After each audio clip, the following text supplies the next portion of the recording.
now we will hear from Dr. Gordon.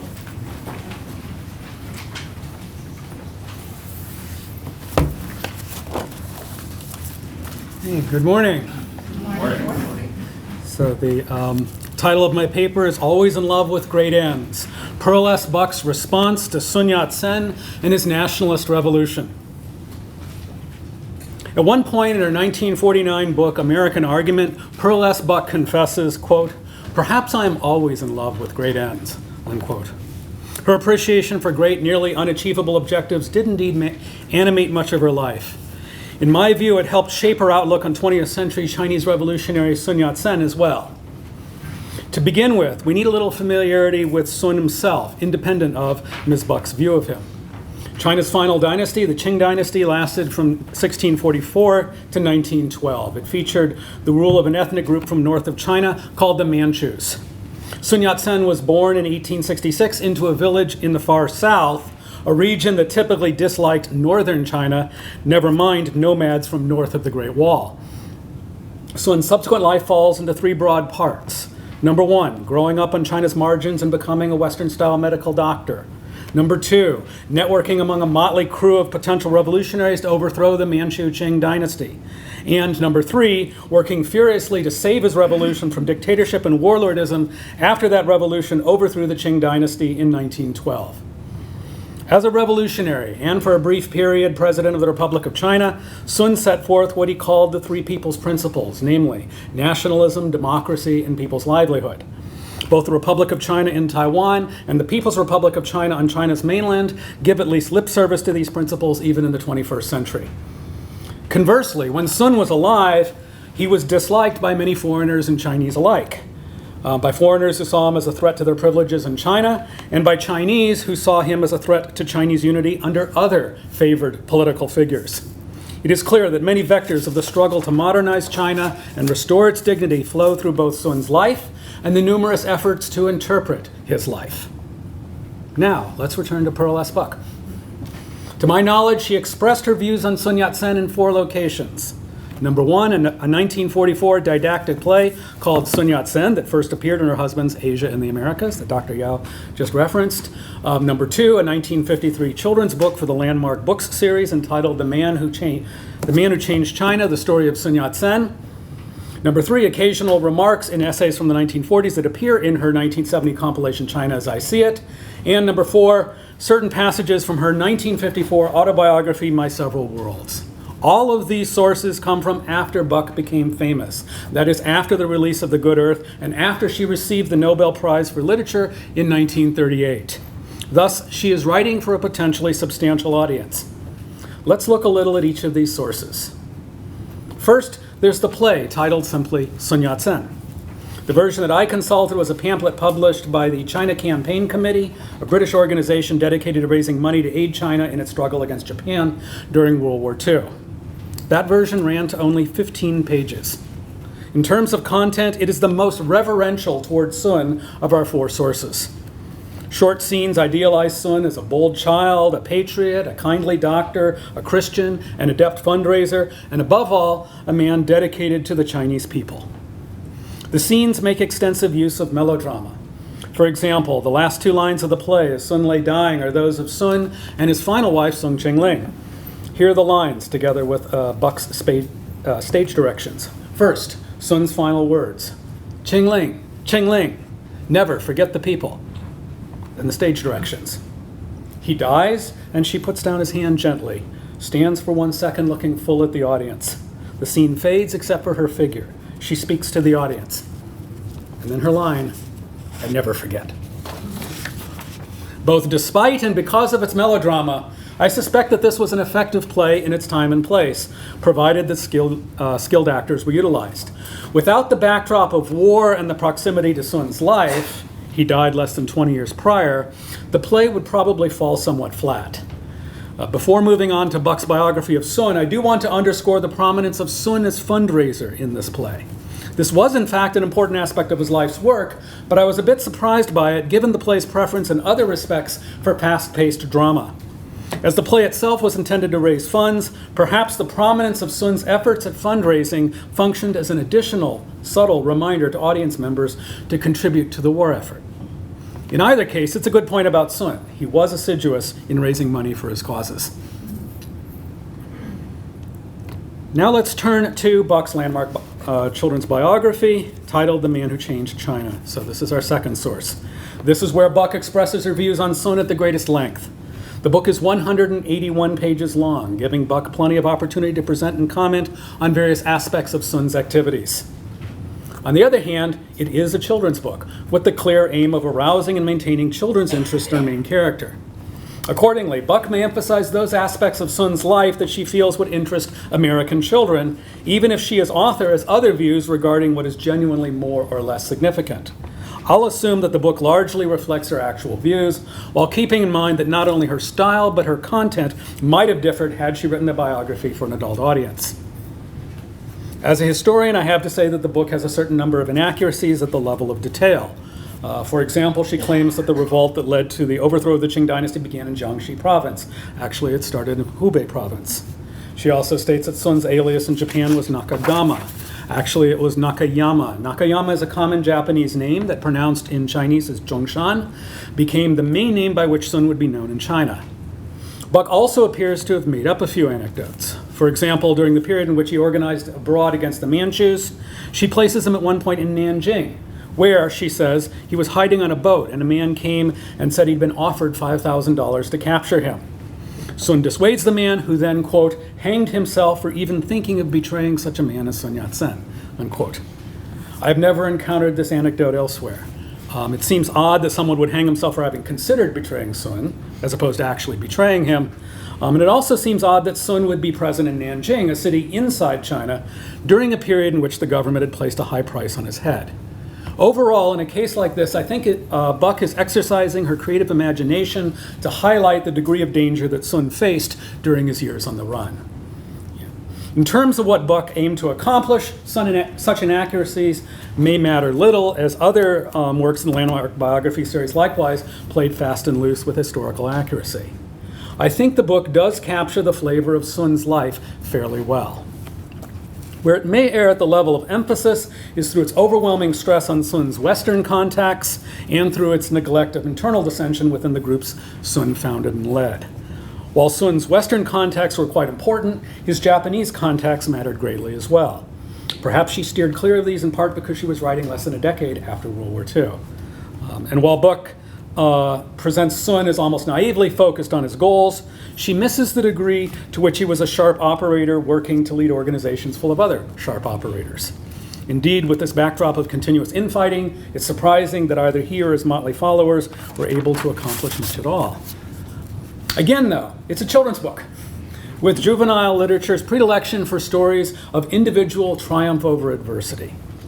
Indeed, the language is quite strong on Sun's individual determination, with references to him as practical and downright, a man of action, always dauntless, not afraid of struggle, refusing retreat, and so on.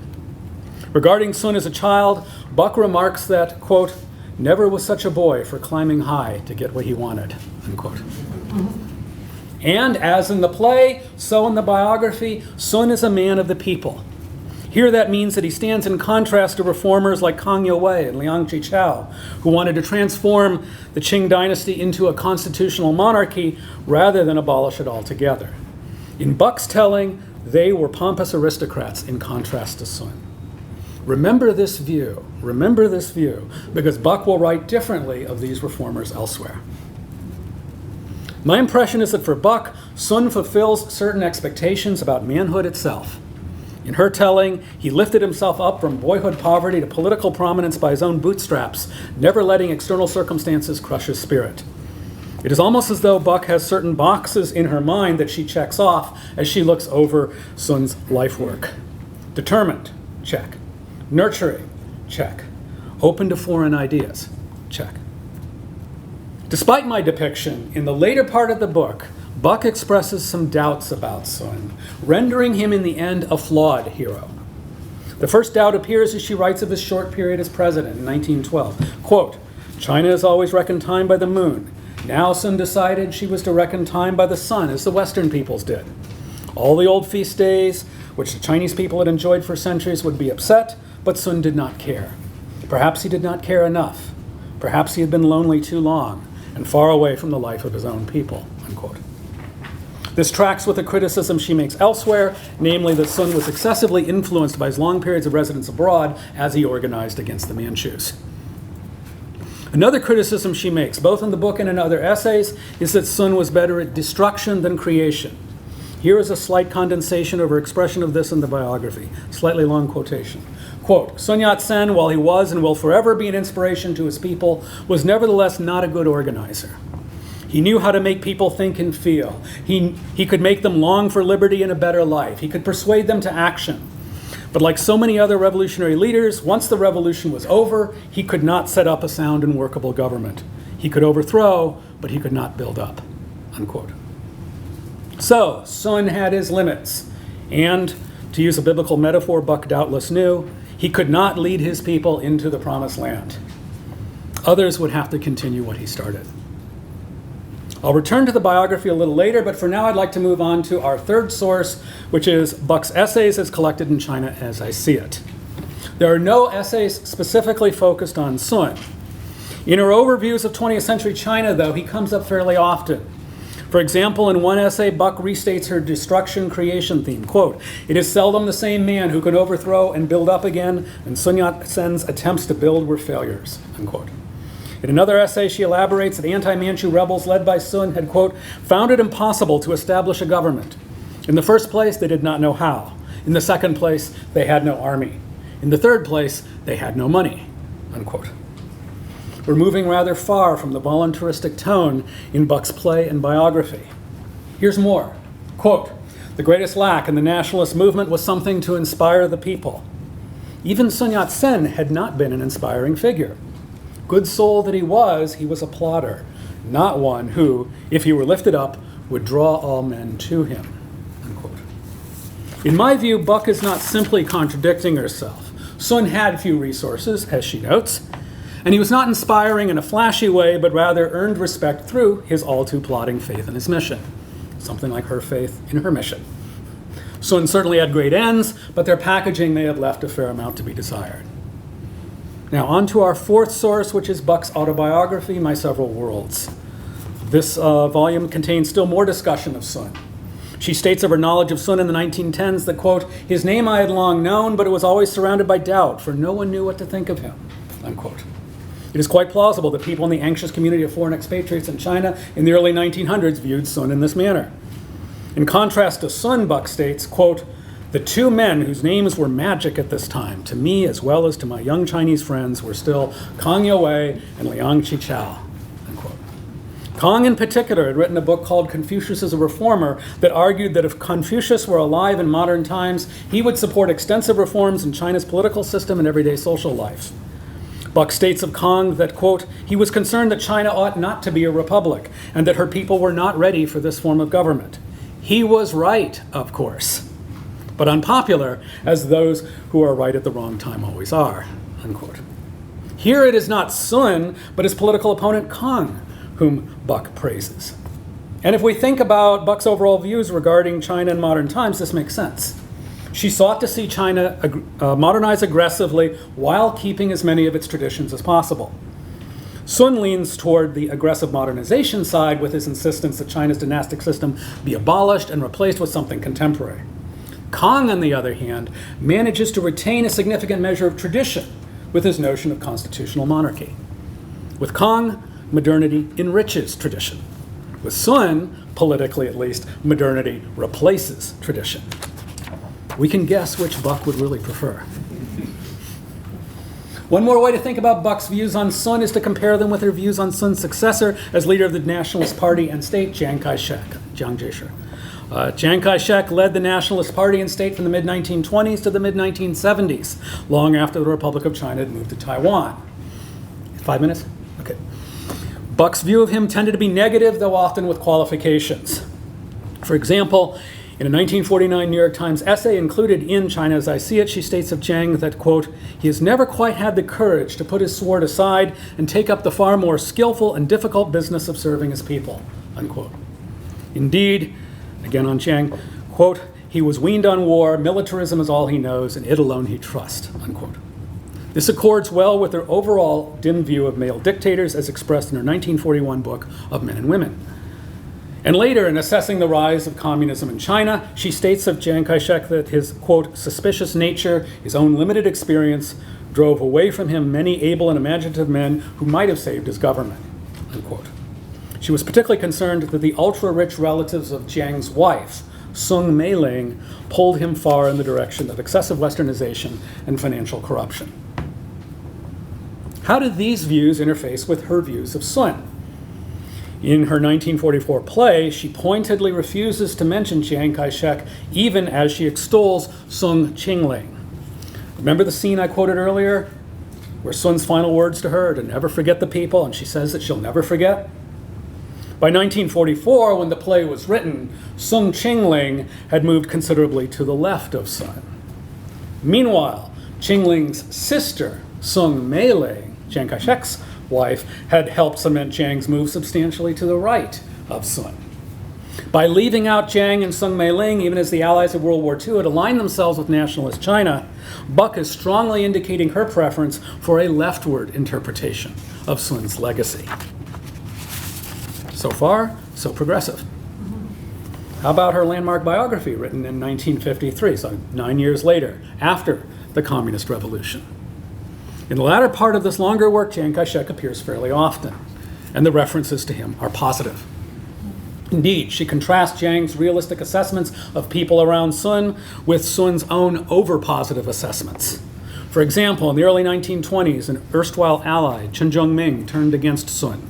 Buck states of this, quote, Chiang Kai-shek had warned Sun Yat-sen that General Chun could not be trusted, but Sun had not heeded the warning. Chiang was right, unquote. Later, Sun entered a tactical alliance with Soviet Russia, inviting a Soviet advisor named Borodin to Sun's power base in Guangzhou. Buck states that years afterward, Chiang, quote, became alarmed at Borodin's power, and alarmed, too, at the influence he had over Madame Sun Yat-sen, unquote. Madame Sun Yat-sen is none other than Sun Qingling. And as soon as on his deathbed, in the biography, he receives a telegram reassuring him that, quote, General Chiang Kai-shek had matters well in hand, unquote, down in Guangzhou. Either sincerely or out of a sense of fear, Buck has decided in this McCarthyist period to speak well of Chiang, whom most Americans now viewed as the leader of Free China in opposition to Red China. To summarize, Buck's views of Sun were in flux, as on various occasions she cast her eye back on his legacy. For the most part, she saw him as a hero. In her terminology, a dauntless, remarkable man. At the same time, she wrote of his shortcomings, such as an excessively westernized outlook, a deficit in organizational skills, and a certain naivete in his dealings with other people. In her view, Chiang Kai-shek was more realistic. Yet, Chiang was so wedded to militaristic means that he tended to lose sight of any idealistic ends.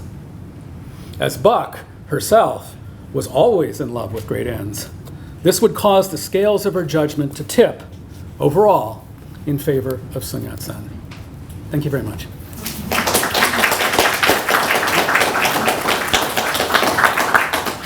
Thank you, Dr. Gordon. Dr. Hadid. Thanks, Mary. You're welcome. Well, good morning, everyone. I'll begin by saying that I'm not an expert on Pearl Buck, and I realize that could be the weakest possible opening for a paper presented at a Pearl Buck conference, and Mary, you might want to bar the door to prevent exodus. I have read a lot in the period in which Pearl Buck's parents were active in China as missionaries. And my most basic observation is that missionary activity in China was incredibly diverse.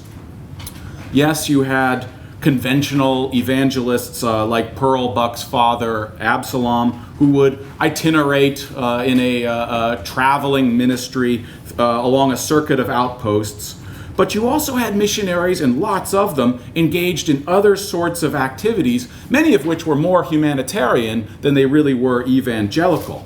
Missionaries were teaching math and science in schools that they created. They were administrating colleges, establishing hospitals and medical schools, founding schools for the deaf and blind, opening YMCA chapters, conducting famine relief, spearheading agricultural reform, or building programs intended to uplift women. In short, a missionary heading to China in the 20th century enjoyed a multiplicity of options. However, if we go back just a few decades earlier, we'll find a different story. In 1867, Rufus Anderson gave a speech in which he spelled out what he thought the proper focus of China missions ought to be. Now, Anderson was no small fry. He had just retired from the American Board of Commissioners for Foreign Missions, where he had overseen missionary work in China for 3 decades.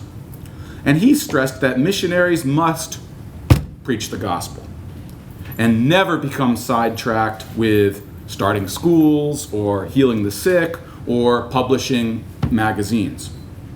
And Anderson was no outlier. Other mission boards, in fact, all of them, shared his priorities.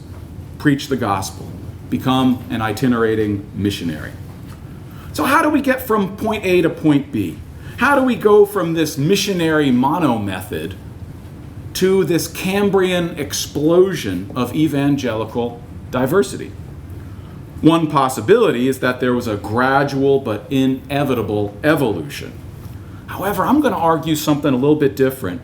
I'm going to argue that missionaries lurched abruptly in new directions as severe crises, prompted mostly by Chinese resistance, forced them to innovate. Ironically, this reinvention of missionaries happened right when most believed total victory in China to be close at hand. All right, our pivotal year is 1860. Before 1860, Sino-American treaties granted American missionaries the right to establish a presence only in the 5 treaty ports. Hemmed in, missionaries mostly preached to urban, coastal populations that had seen foreigners before. The vast Chinese countryside remained off limits. During the Second Opium War, from 1857 to 1860, the Treaty of Tianjin lifted this barrier, opening all of China to evangelism. From the 5 treaty ports, missionaries shot out along vectors into the interior, and they did so with supreme confidence. Christianity's ultimate triumph in China, they believed, was foreordained because God himself had guaranteed the success of the enterprise. One missionary in particular, William Ashmore, boldly announced that he had detected signs of what he called the coming dawn in China, when a single conversion, like a falling domino, would cause all other Chinese souls to topple. Before long, he said, Christianity would cascade inexorably across the land. He and the other missionaries were not prepared for what they faced next. In the interior, missionaries confronted a rural population with entrenched social structures and systems of belief. In particular, it was the scholar officials who viewed missionaries as disruptors, as threats to a well-defined social order over which they presided. Whenever a missionary trundled into town atop his donkey, the local official viewed him not as a lonely traveler, but rather as the advance guard of a vast ideological siege.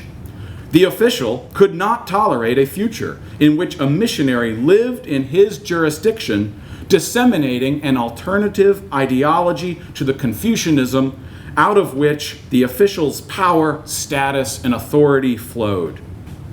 Nor were his fears misplaced. The majority of Protestant missionaries, believing their religion to be exclusive, saw the victory of Christianity as requiring the destruction of Confucianism. John Fairbank put it pretty well. He said that missionaries and Chinese officials were natural enemies, like cats and dogs. And in 1864, William Ashmore announced the start of this winner-take-all battle. He wrote, quote, "The age of collision, of the hard death grapple with Confucianism, is beginning." Well, let me describe one of these collisions, though there were many. One bleak December day in 1873, a missionary named Hunter Corbett reached a locale in rural Shandong province where he had previously established an outpost. Huddled atop his horse, Corbett was weary because he passed his nights in flea-infested village inns where he tried, anyway, to sleep on mud brick platforms while donkeys brayed all night long. This trip was especially tough for Corbett for another reason. His wife of 10 years, who had struggled with depression following the death of their infant son, had died earlier that year. Her passing left Corbett bereft of companionship and tasked with the care of 3 young boys who accompanied him on this trip. Given Corbett's condition, it may seem inconceivable that he could strike fear into the heart of anyone. And yet, Corbett's arrival triggered an alarm. Out of nowhere, people would materialize, shouting, "Here comes the great devil and the little devils too." As long as the hostility remained verbal, Corbett had little to worry about. He had been called devil countless times before. Unfortunately, his antagonists were about to ratchet up the abuse. After his Chinese helpers informed him that trouble was brewing, Corbett left his children and their nanny in a nearby village. He then headed out alone to another village. Along the way, he passed through a market town where the people, alerted to his coming, lined the streets armed with rocks. As he moved through what he called a volley of stones, a projectile struck his horse, which immediately bolted forward out of his control. He says he was nearly killed. Though one might expect the authorities would intervene to protect his safety, Corbett later learned that a local official was actually orchestrating the violence. Bruised but not defeated, Corbett traveled to a village where a temple was holding a festival. Since a festival would attract people, Corbett hoped to enjoy a large audience as he preached, or so his reasoning went. As he began his street sermon, an ominous crowd gathered. When the stones started flying, Corbett ducked into the temple, seeking refuge. Thinking himself temporarily safe, Corbett discovered, to his horror, that the mob had followed him into the temple. Cornered, he feared for his life. At this moment, a Chinese stranger saw his dire predicament. "You must get out of harm's way," the stranger urged Corbett. And when the missionary replied that he had no way to get out, the man requested his riding whip. Cracking Corbett's whip, the stranger plunged into the mob, opening up temporary passage. Reaching his horse, Corbett raced out of the village amid a shower of stones, collected his children, and fled into the freezing night. He later learned that his outpost had been ransacked. And this was no isolated incident. In 1866, Calvin Matier was preparing to open a chapel in Tungzhou, Shandong. Declaring the venue ready for business, Matier thrust open the doors to the public. He was greeted by a hailstorm of rocks. Out in the street, an angry crowd protested the chapel, and vandals desecrated the nearby missionary cemetery where Matier's colleagues lay buried. Matier believed all of this had been organized by Chinese officials, a group he despised. Even the optimistic William Ashmore, who I mentioned earlier, was forced to revise his sunny forecast in the face of violence in Shantou. He wrote, quote, "We were mobbed in the cities and mobbed in the large towns. We got so used to being pelted with mud and gravel and bits of broken pottery that things seemed strange if we escaped the regular dose. It went badly with our chapels, where our roofs were broken up, doors were battered in, and furniture was carried off. In many locales, missionaries were physically driven out. The Shantou people are good haters." That was the understatement of the decade. Well, besides Chinese resistance, missionaries faced other trials. They and their spouses contracted diseases and became horribly sick. Their young children were always dying on them, and they were lonely. One gravely ill missionary, stationed at a remote outpost, revealed his state of mind in a desperate plea written to his board just prior to his death. Quote, "One man cannot live 20 miles from other foreigners in such a climate. We live among a people who call us devils every day and hate us every hour. Help! Help! Help!" And then he died. Low conversion numbers also left missionaries depressed. One missionary reported that a collection of grim phrases had entered into their missionary vernacular. Here's a few. Quote, "The horror of heathen darkness, the cloud of depression, the stone wall of indifference, and my favorite, the dry desert where there is no water." Historian Jesse Lutz, who compiled attrition statistics for missionaries in China, found that startling numbers left the field prematurely. Out of all the men and women who started between 1860, when things opened up, and 1876, only 7% retired after full careers. The other 93%. For them, their missions ended too early, thanks to the troubles I'm describing. China was not the site of God's victory. It was a crucible. And yet we know things get better. How did that happen? Though the crisis prompted much soul searching, it also sparked experimentation. Some missionaries began to focus their energies on developing alternative evangelical models to win over the Chinese people. Schools, museums, publications, and programs catering to women. Returning to Hunter Corbett, he had always been a collector of odd things.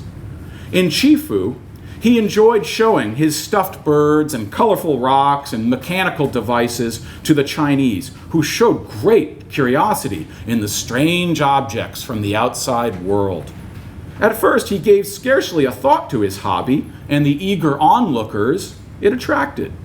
He, after all, was an itinerant missionary. However, he acknowledged that it was hard to make progress when even those who were curious about the gospel were afraid to approach him for fear of public persecution. Jesus was a sensitive subject. In contrast, the Chinese manifested no apprehension whatsoever in inquiring about his curiosities. These objects, unlike Jesus, were safe to talk about because they played absolutely no role in the high-stakes war between Confucianism and Christianity. So Corbett had an epiphany. What if I were to expand my collection dramatically, convert it into a fully stocked museum that could systematically teach visitors about the world? Well, if we fast forward a couple of years of fundraising, we find Corbett standing in front of a museum complex that dominated an entire block of downtown Chifu. Like a carnival barker, he would stand outside the entrance, beckoning people to step inside. 5. Helping him in this work was a Chinese dwarf whom he had adopted. Once his chapel was filled to capacity, 70 people, Corbett would shut the door and begin a half-hour sermon. That was the price of admission. When he finished preaching, Corbett would direct the crowd to the exhibits where he and the dwarf would present one marvel after another. The museum drew about 100,000 visitors each year. And when Corbett embarked on tours of the countryside, the famous museum proprietor met with hearty welcomes, not showers of stones. Corbett was not the only one to use education. Calvin Mateer also resuscitated his career by abandoning itinerant preaching. Between 1864 and 1873, he logged 15,000 miles traveling between 102 different villages. But all this travel produced few converts and only run-ins, unpleasant ones, with mobs and officials. He was burned out. Mateer decided to start working at his wife Julia's boarding school for boys. Missionary wives often ran small schools, and these were tolerated because they were seen as sidebars to their husbands' more important traveling ministries. And up until this point, Julia's school had been a total failure. with low enrollments and lots of runaways, even though it was free. Why were the Chinese shunning a free education? Well, the school required that parents enter into kind of a compact with them. And that compact went something like this.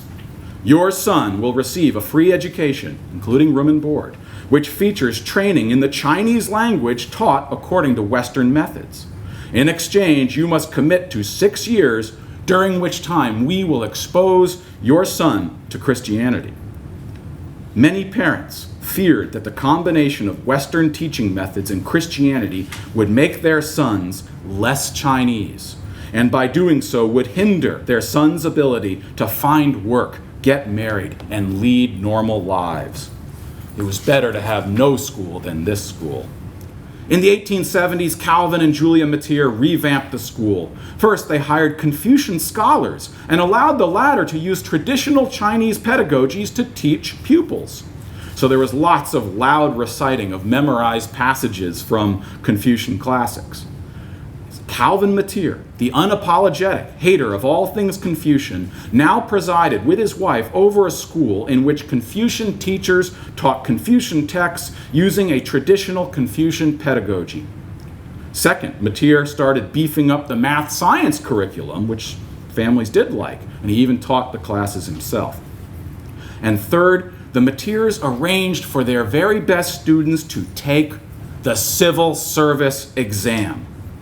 Now, this was a bit of a roll of the dice. For what if they failed? What if they couldn't pass it? But when 16 of the first 17 students passed, the once strange and alien foreign institution was able to win the trust of the local Chinese community. One other missionary I'll mention is Adele Field, whose crisis had nothing to do with mob violence. When she arrived in Asia in 1866, she was supposed to meet up with and marry her fiancé, who had come out a year earlier to establish a mission. But upon arriving, she discovered that he had died.